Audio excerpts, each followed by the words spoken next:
Right guys, Mark Crossfield here with GolfOnline answering more of your questions. This is from Facebook. A friend of mine, 11 handicap, is fully convinced he has noticeable distance differences with a Pro V1, so that's shorter than, for example, AD333, or in general harder balls. He talks about noticeable differences up to 10 yards even with shorter irons. I, a free handicapper, never noticed such a difference. Who is right? Well, Titleist will say across all their balls in the Titleist range, so forget Pinnacle, that there's only 5 yards noticeable difference between any of them.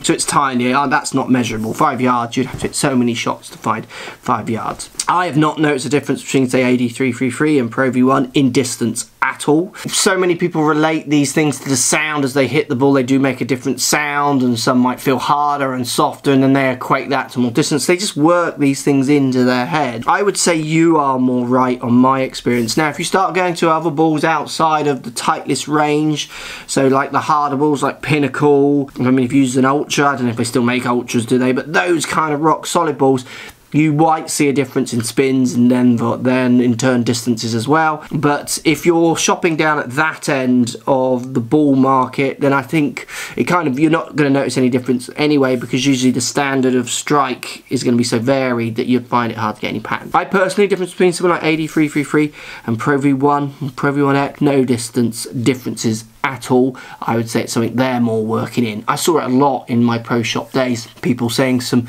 interesting things around balls which were so blatantly their feels rather than the realities.